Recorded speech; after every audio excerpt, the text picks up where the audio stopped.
Good afternoon, everyone. Thanks for coming. I'm Emily Parsons, Deputy Director and Curator here at the American Revolution Institute of the Society of the Cincinnati. Delighted to welcome you to this Lunch Bite, our monthly series of object talks highlighting treasures from our museum and library collections. The American Revolution Institute promotes knowledge and appreciation of the achievement of American independence by supporting advanced study, presenting exhibitions and other public programs, advocating preservation, and providing resources to classrooms. Since 1938, the Society of the Cincinnati has done this work from its headquarters, Anderson House, a National Historic Landmark finished in 1905 in Washington, D.C. Today's Lunch Bite features Paul Newman discussing a pastel portrait you see here of Captain Francis Lord Rawdon from our museum collections, and he'll be also talking about Captain Rawdon's remarkable military career during the Revolutionary War. Paul is the Museum Collections and Operations Manager for the American Revolution Institute of the Society of the Cincinnati, having joined our staff in November 2021. He was previously on the curatorial staff of the Regimental Museum of the Royal Scots Dragoon Guards at Edinburgh Castle in Scotland, as well as on the interpretive staff of the United States Capitol here in Washington, D.C. He has a keen interest and expertise in British and American weapons, uniforms, and other military artifacts, which brought him to this Lunch Bite topic today. Before I turn things over to Paul, let me go over a few housekeeping items, especially for those of you tuning in today via Zoom. After the talk, we'll have a question and answer session. Please feel free to submit your questions for Paul using the Q&A function at the bottom of your screen, and we'll do our best to incorporate them with our live audience questions. Should you have any technical related questions or comments, those can be submitted using the chat function, and our staff will do their best to assist you. Please join me in welcoming Paul Newman.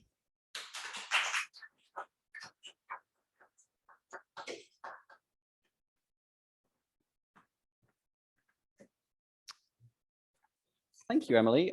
Very good afternoon, ladies and gentlemen. Those of you joining me here in person at our original library at Anderson House. And a very warm welcome to those of you joining us on Zoom, wherever you are in the world, welcome.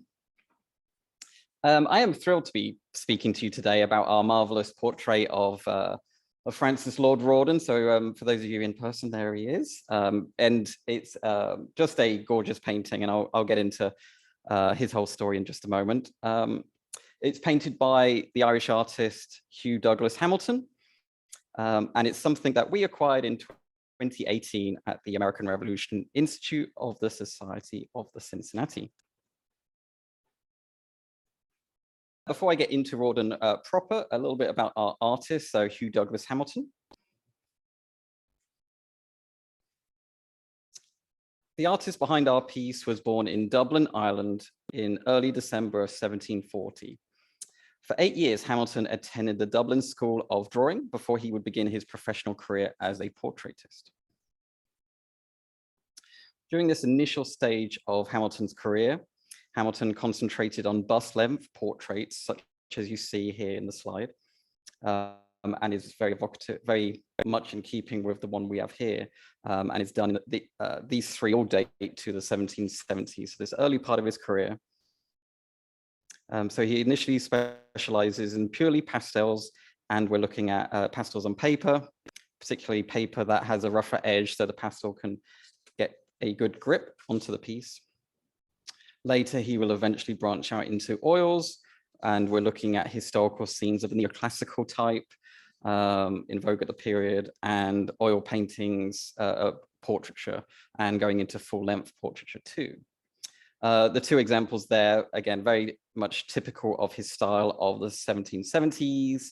On the right of the screen there, you've got Queen Charlotte. So you're seeing that the clientele of Mr. Hamilton is pretty good if you're talking about the Queen, and the Queen's picture there is actually held in the Royal Collection of Her Majesty.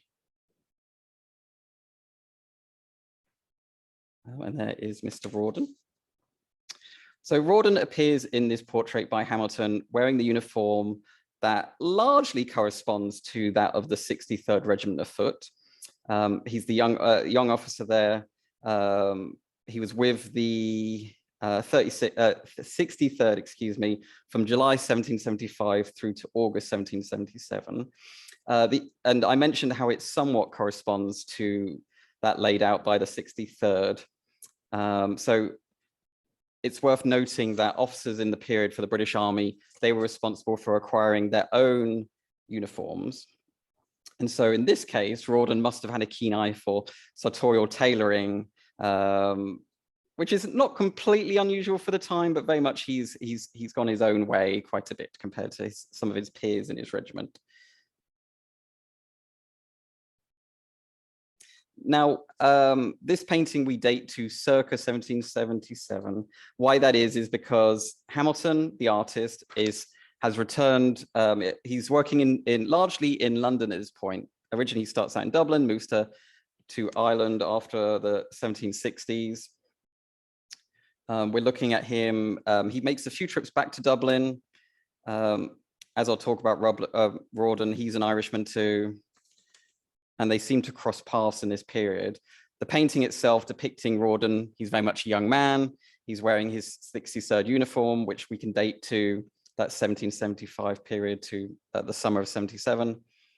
So these things all tied together gives us a rough date of 77. It's kind of typical of the period for British artists that we don't have a lot of evidence to exactly date a lot of these people when they're sitting. It depends. Some of these folks will have, I know Henry Rayburn, who I'll show later, his records do survive from his studio where we can date some of his sitters, but it depends. So we can give a rough date of 77. Ooh, spoiler. So Hamilton, I mentioned he's popping back and forth to Dublin and into London.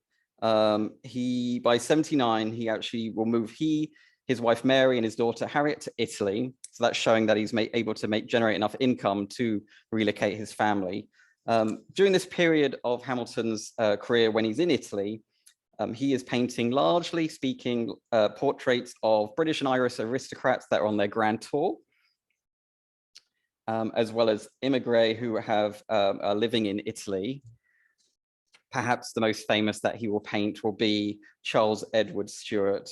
He's painting him in 1785. Now, he is more popularly known by the sobriquet Bonnie Prince Charlie. So yes, that is Bonnie Prince Charlie as an older man, not quite the glamorous leader as we know him in the 1745 Jacobite Rising. And very much Charles is appearing here forlorn and aged. And by this period of his life, he was sadly suffering a number of ailments, and as well as they would have said at the time, his demons from now being in Italy. He was effectively kicked out of France, where he was trying to garner support for future rebellions against the Hanoverian monarchy. Sadly, this came to naught, and he will spend the rest of his days living in Italy. This last painting here of Hamilton's is very much in keeping with Hamilton's later years, where he's working in oils and completing large-scale, full-length portraits of notable figures in Ireland, the Irish aristocracy. And this gentleman is Lord Fitzgibbon, Earl of Clare.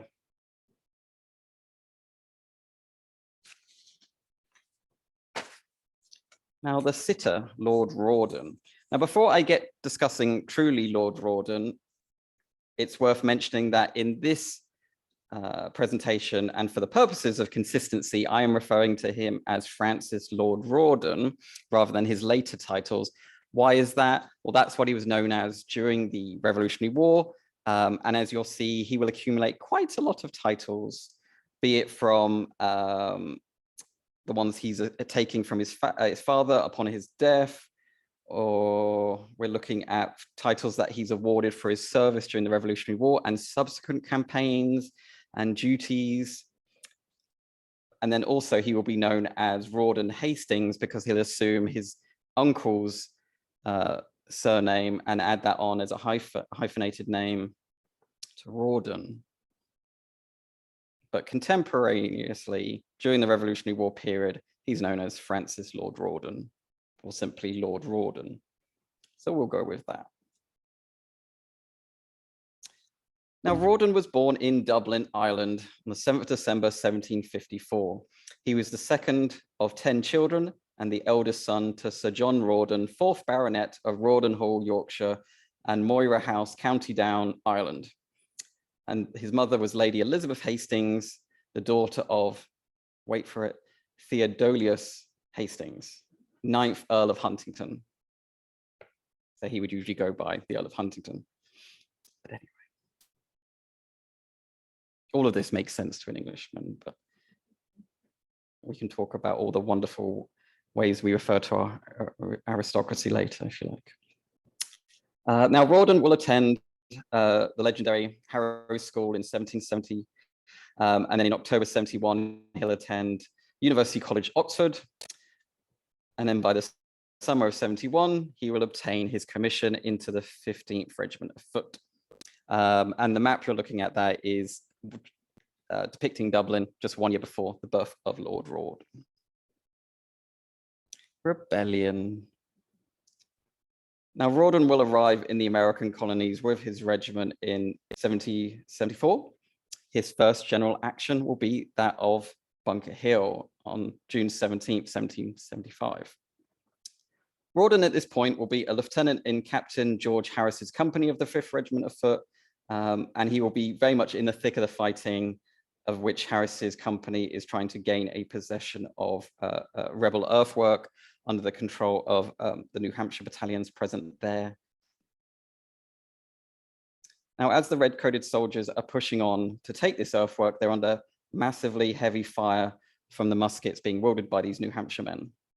Captain Harris twice will attempt to lead his men forward, each time finding that his men will stay where they are. In Harris's own words, "I was ascending a third time when a ball grazed the top of my head and I fell deprived of sense and motion.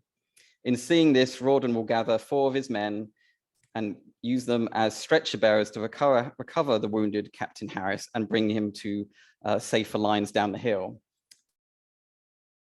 But sadly, for their trouble, 3 of the 4 men will be wounded." So that is very much speaking of the threat of injury that the men are under, this intense barrage of fire from the New Hampshire men. But then Rawdon will take the initiative, and with Harris out of action, he will take charge of the men of the company, rally them and push them forward, and eventually they will capture this earthwork. With regards to the fighting on the Charlestown Peninsula, Major General John Burgoyne of Saratoga fame or infamy, depending what side of the Atlantic you're from, Rawdon will, Major General John Burgoyne will refer to Rawdon in a letter to his wife, and he will say that Lord Rawdon behaved to a charm. His name is established for life. Following Bunker Hill, Rawdon will be appointed in command of a company of the 63rd Regiment of Foot, and soon after be made an aide-de-camp and adjutant to Sir Henry Clinton. The Clinton miniature there is from our very own collection. And the map is from also our own collection, but the library. And I chose this one particularly from the library's collection because this is showing us the theatre of very much the mid-Atlantic states from those late 1770s, where we're looking at Rawdon particularly. He will be participating in the battles of Brooklyn, White Plains, and then the attacks on both Fort Washington and Fort Clinton, again in this role as adjutant and aide-de-camp to Henry Clinton. During the Philadelphia campaign, Lord Rawdon will be placed in one of the newly established Loyalist regiments, in this case, the Volunteers of Ireland. And the ranks of this will be formed specifically from the Irish deserters of the Continental Army. Now we're looking at the other ranks or enlisted men here, and maybe some NCOs. The officers would have come from British regular battalions. Then the war turns south. Now, by the late 1770s, with stalemate in the Northern Theatre, the British will turn their sights south, and they will eventually attack and successfully capture the port city of Charleston, South Carolina on May 12, 1780.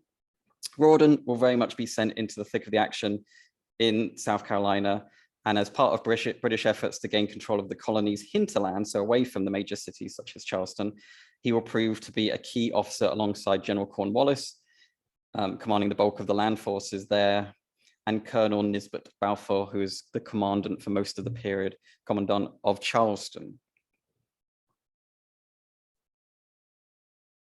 A map here from our collections showing us that Southern Theatre, particularly South Carolina, North Carolina, and a little bit of Virginia. Here's a detailed cropped in image showing here, particularly the area of Camden. And that's where we have the Battle of Camden, August 16th, 1780. Now, Cornwallis's key victory here over Horatio Gates, Rawdon will play his part. He'll actually be in charge of the British left wing. So that's one half of the British infantry, cavalry, and artillery forces there. So as we see, Rawdon is very much rising up through the ranks of the British Army in this campaign. The wing he will command will be made up purely of loyalist regiments and including his volunteers of Ireland, which will actually take serious sustained casualties in this action. And Hobcoke's Hill, that I mentioned here, a lesser known action, but one in which he's actually victorious over the legendary Nathaniel Greene. And what happens here is Hobcoke's Hill is just outside of Camden, just to the north. And roughly a year, or just less than a year later after Camden, Greene is now in theatre and very much on a mission to kick out the British forces from South Carolina. Now he approaches Camden, where Rawdon has about 900 men with him. Rawdon at this point has encircled his men in such a good defense that Nathaniel Greene will stay put. Nathaniel Greene has about 1,600 men at this point. Rawdon, just 900 men, but Rawdon will take the very unusual and, dare I say, hazardous option of going on the offensive. And fortunately for the British in this instance, is a stirring success, partly because of the wounds sustained by Continental Army officers. And once their officers are wounded, some of the Continental forces will falter. Now, even though Rawdon is successful at Hobcoke's Hill, his supplies are running low and he has to be forced to withdraw. And so his success sadly was for naught. I say sadly, obviously I am completely impartial. Now, the execution of Isaac Hayne, perhaps, dare I say, Rawdon's most controversial act, certainly during the Revolutionary War, is one in which colonial militiaman and Colonel Isaac Hayne will be executed. Now, Isaac Hayne could be said to be the Nathan Hale of the South. He was somebody that was in the militia. He had fought with militia forces against the British.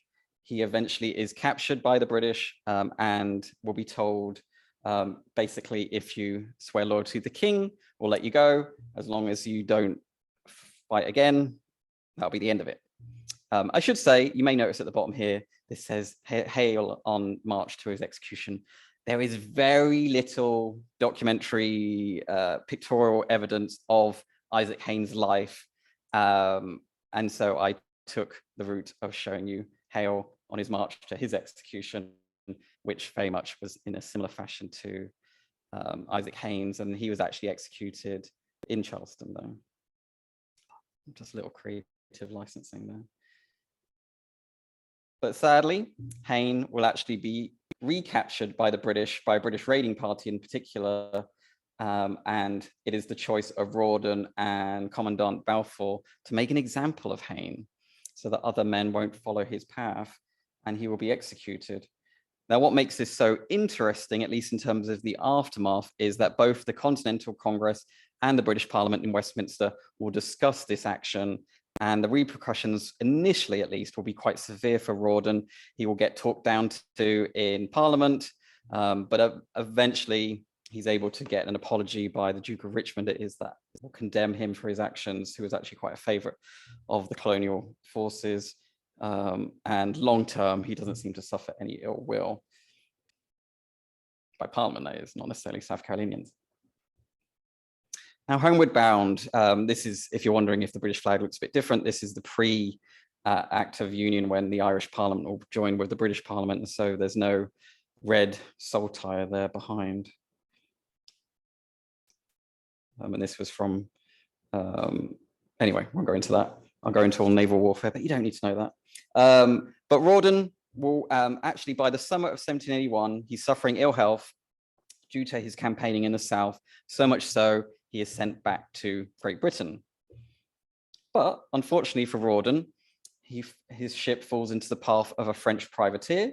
He's taken captive, then he's passed along to Admiral de Grasse and the French fleet, who will then take him to Brest in France. He'll make his way eventually to Paris, and then he is exchanged as part of a prisoner exchange for an Allied soldier and then will eventually arrive back in Britain in about the spring of 1782, to which he will be welcomed as a hero for his deeds during the Revolutionary War. Now, we're going to move into the post-Revolutionary War story of Rawdon, and this initial part of his life when we're looking at the 1780s, 1790s. Nothing speaks better to Rawdon's story of this period than this painting by Sir Joshua Reynolds. Now, this is one of the very last times that somebody will sit for Sir Joshua Reynolds before his death. Rawdon here looking resplendent. This is in the collection of the Royal Collection again. And this painting, Rawdon commissioned for his friend, the Duke of York, Frederick, the younger brother of the Prince Regent, future George IV. And both Rawdon and Frederick will exchange paintings. And just before this happened, the future George IV also exchanged paintings with Rawdon. They were good friends as well.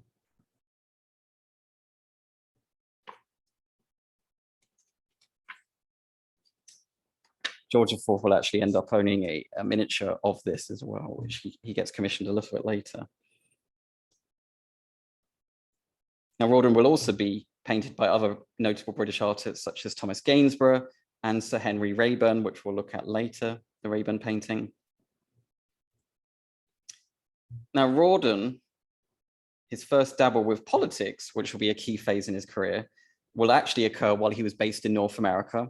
So he's actually elected to the Irish Parliament in absentia, though he's only there about 2 years, and I say there, he's very much, again, absentia. But little comes of his time there. The key development is when in March 1783, he's made for his services during the Revolutionary War, Baron, with the title Baron Rawdon of Rawdon in the County of York. Later that month, so later March 1783, he will take his seat in the House of Lords. Rawdon was involved in politics way up until 1812. He'll be a proponent of Catholic rights in Ireland and a particular critic of the abuses undertaken by the Irish army against Irish citizens there. Rawdon would be a key supporter in increasing the financial allowance to his friend, the Prince Regent. And after a brief stint in government, Rawdon will be involved in potential discussions that later fell through with the future Duke of Wellington, Sir Arthur Wellesley, to form a ministry.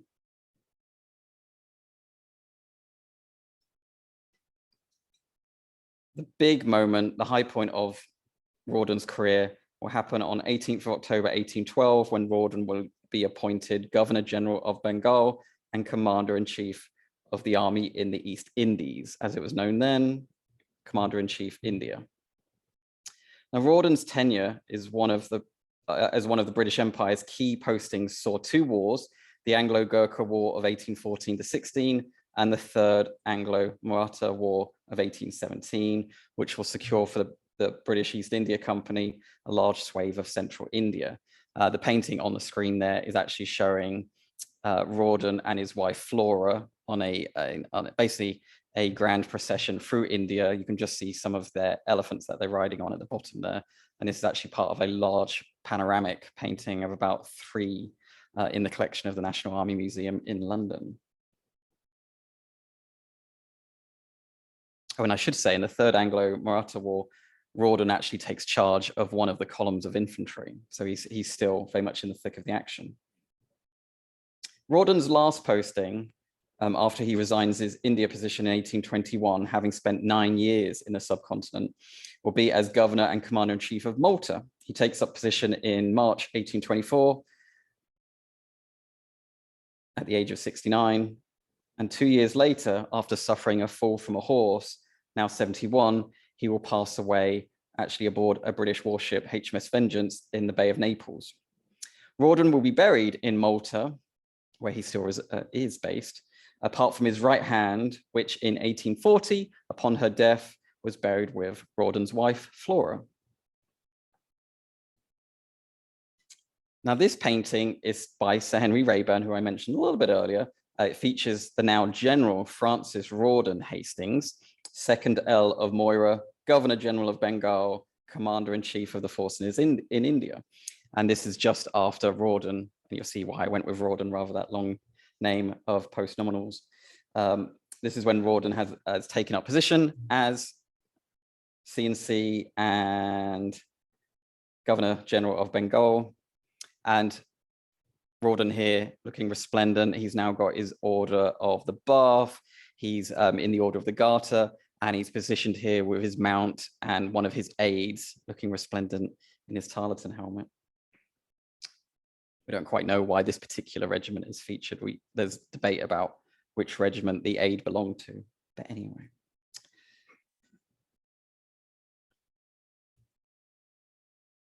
To conclude, the portrait by Hugh Douglas Hamilton of the then 23-year-old Francis Rawdon in our collection shows a young officer of the British Army having begun to make a name for himself in the war for the American colonies.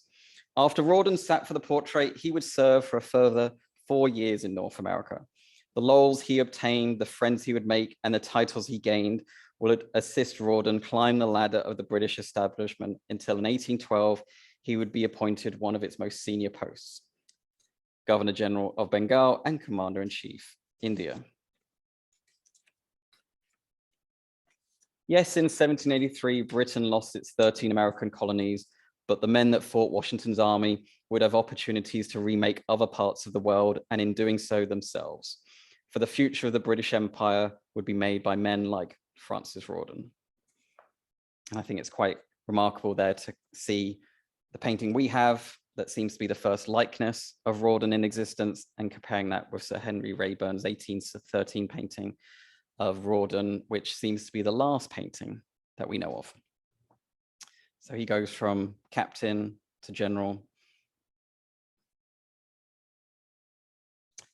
Thank you very much. And I can now answer any questions you may have.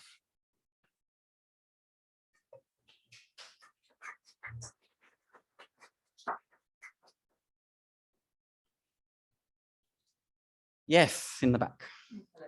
I'd like to ask, is this just been purchased by the American Revolution Institute, or is it painting? What's the story of the painting? Yes, so was this a recent acquisition?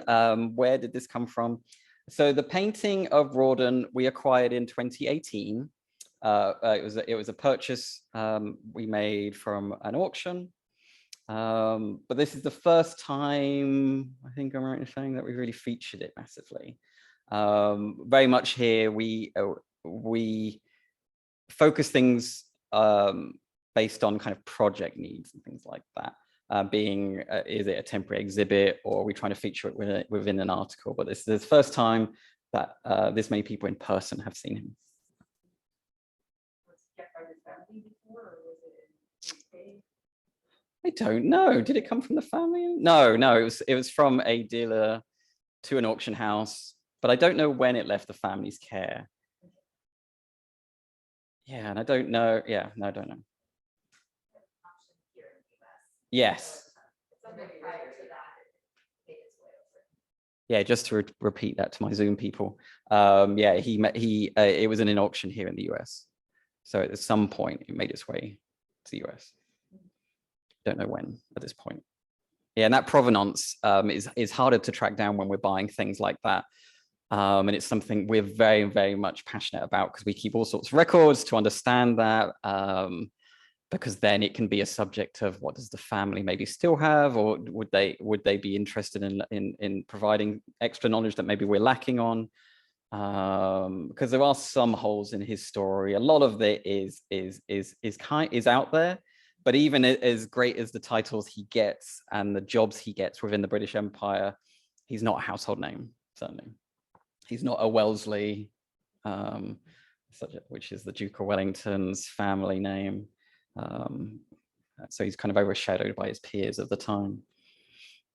Any other questions?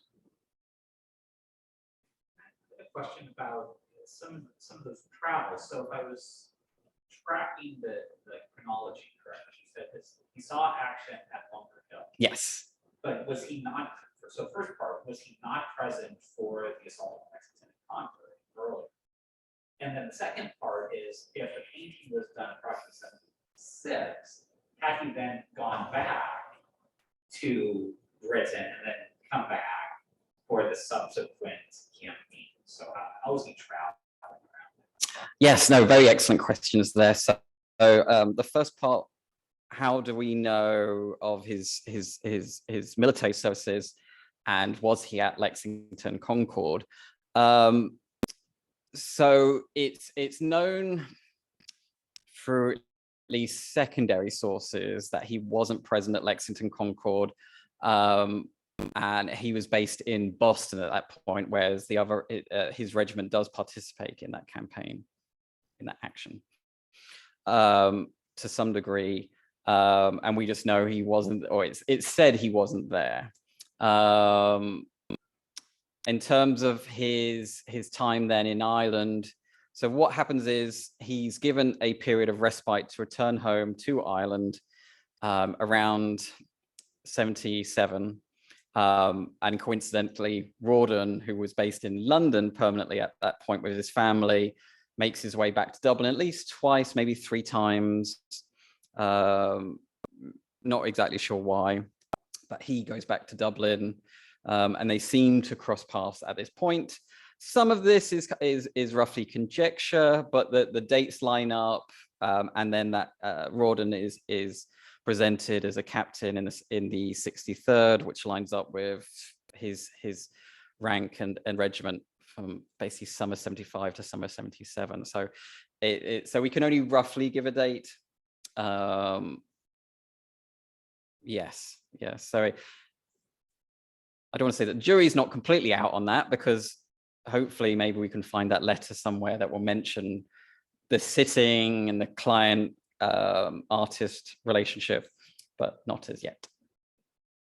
Yes. The answer is going to be completely subjective, and I'm glad of that. But what part of the Rawdon story do you find most enjoyable? So what part of the story of Rawdon and the painting do I find most enjoyable? I think so. A big passion of mine is, so I came to the subject of the American Revolution having been more acquainted with the later periods of the British Empire in India and everywhere else. And I find it fascinating coming into contact with men that fight in the revolution for the British that will then use their experiences elsewhere. And it speaks to the British Army for its history up until today, where they will learn from their earlier campaigns and bring that knowledge into their later campaigns and later life. And in the case of people like Rawdon, benefit from that in terms of society, their service in the army, and additional postings around the world, be it for the army or the civil service more broadly. And just to find someone like Rawdon, it's a great case study in that. And I find that particularly engaging, and particularly as I'm living here in the States, often the narrative is talked about just of the revolution, which I understand. But if you're a British soldier, if you're a Spanish soldier, if you're a French soldier, this is just part of your story, because a lot of the continental troops we're talking about go on to be civilians again. They had been civilians, they go back to being civilian life. Their army is massively cut. And whereas all these other powers, they just move on to the next thing. And so you'll get men like Rawdon. I didn't mention it here because he does a lot and time is short. But he fights in Flanders. If you know about the Grand Old Duke of York song, the Grand Old Duke of York is his friend Frederick, Duke of York, who leads a British expeditionary force in Flanders, what is now Belgium, and a bit of France. And Rawdon will go fight there and actually burst through French ranks to get to Frederick. He'll also be in charge of British forces that will then help his former enemies, French royalists that fought against him in the American colonies, and he will be part of an expeditionary force. He'll actually be in charge of it to go to Brittany to help French royalists fight against French Republicans. Yeah, so that's another subject I find fascinating. And obviously at the Society of Cincinnati, we've got French members that then they will go on maybe to fight with Brits, to fight French Republicans. So it's all wonderful. And it speaks to the greater narrative that is the American Revolution, putting it in context with its period and what comes later, and how if you're a British or French gentleman, you may have high ideals about different things, whether you're a royalist or a Republican, but then you're also there as a career soldier, and that comes with a certain story as well. Yes. Any questions from Zoom? One person is particularly interested in Rawdon's time as a captain in France. Oh, Do you know any more about that, and in particular who he was exchanged for? that is an excellent question. So for my Zoom people, just to repeat the question, do I know anything more about Rawdon's time in captivity in France, and who is he exchanged for? I did find mention of who he was exchanged for, but forgive me, I don't know at this point. I didn't write it down. But if you want to send me an email, you can see my email address on my website. I'm happy to send you that information. It was for I want to say an officer for the Continental Army, and that would make sense, but I'd have to double check because I do have his name, so forgive me for that. And in terms of his captivity, I really don't, at least what I've seen, I don't have any additional information other than, again, he was in Brest initially, then sent to Paris. Oh, there is one detail I've read. It could be hearsay, but I'll repeat it because it's an interesting story, is that because of the debacle and the controversies surrounding the execution of Isaac Hayne, which again, I haven't got into a lot of detail here, but there is again a lot of outcry about this on both sides of the Atlantic. And once Rawdon is in captivity with the French fleet under de Grasse, apparently there was clamor from the Continental forces to get hold of Rawdon and held trial for him, but de Grasse said he was under his protection and would see him go back to France. But I haven't corroborated that. That needs more research, but that is particularly interesting. So that's what I do know. There's one more question. Throw to you, a quirky one, but interesting detail as well. Someone else picked up on regarding his aunt and his wife. Oh. When they were buried. So presuming is she buried in the British Isles somewhere? And since she died so much later, how did that all work? All right, that is an excellent question, because again, his personal story is really interesting in terms of his personal life, away from all his career. So he will marry, let me get her name right. So her name's Flora, which is a lovely name. Flora Muir Campbell. So with a name like that, you're Scottish. And she was actually the Countess of Rawdon. Forgive me if you're from Virginia, but anyway, Rawdon. Anyway, won't get into that. I looked up various pronunciations. I haven't found an authoritative Scottish pronunciation. But yeah, she's the Countess of Rawdon. And that's not through marriage, it's direct from her father, because she was the basically the daughter. So there's no son, so she assumes the title. Rawdon in the early 1800s is commander-in-chief of forces in what is then known as North Britain, Scotland. And at some point he manages to meet Flora. They get married around 1804, and they have a number of children together. And so in terms of, so she'll pass away 1840, he dies, what's that, about 1825, 24. She is about 10 years younger than him, I think. And in terms of his hand, I assume, and it is an assumption, that they probably put it in brine in a barrel, like the great Horatio Nelson was until his funeral. It was a thing of the times. Robert Ross, that attacked DC, he was put in a barrel of brine and all sorts of things until he was buried. So that it was a done thing at that point to preserve bodies. So maybe, and then maybe he was put, maybe the hand was put into some kind of solution like they keep natural history specimens in of alcohol, very pure alcohol. So I don't know the true details of that, but she is buried at, and her family home at in Scotland. It's a small cemetery outside, basically a no longer used church, and her burial is there with also one of their daughters, who's Lady Hastings. They're buried in the same graveyard there in Scotland. And then I feel like I should mention it. They have a lovely home in Leicestershire called Donington Hall. It's the family kept that. That was built for the Rawdon family in about 1793. Really lovely kind of Gothic revival.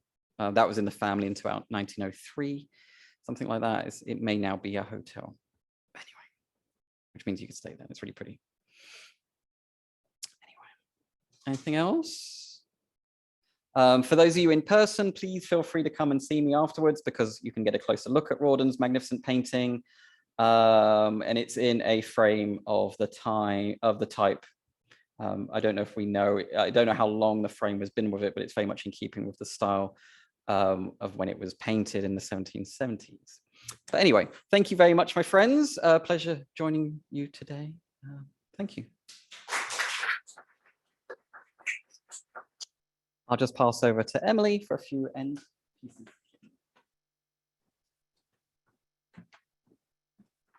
Thank you, Paul, very much. Wonderful presentation, very engaging question and answer as well. Before we formally conclude today's program, I want to borrow a few more minutes of your time to encourage you all to visit the events section of our website, www.americanrevolutioninstitute.org, to explore our upcoming historical programs like this. Next on our calendar, actually something a little different from this, is DuPont Calorama Museum Walk Weekend, a 2-day festival on June 4th and 5th, during which 5 local museums in the neighborhood, including ours here at Anderson House, open free of charge with special programs. That event is followed by a lecture given by historian Stephen Park on the burning of the British schooner Gaspé off the coast of Rhode Island in 1772, one of the sparks that ignited patriot fervor in the years leading up to the Revolutionary War. That program will be held in person here at Anderson House, as well as virtually on Zoom on Thursday, June 9th, which is exactly the 250th anniversary of the Gaspé incident. And this event is part of our ongoing series of programs leading up to the 250th anniversary of the events of the Revolutionary War. So on behalf of the American Revolution Institute of the Society of the Cincinnati, thank you very much for joining us today and for your continued support of our mission. Look forward to seeing you next time. Thank you.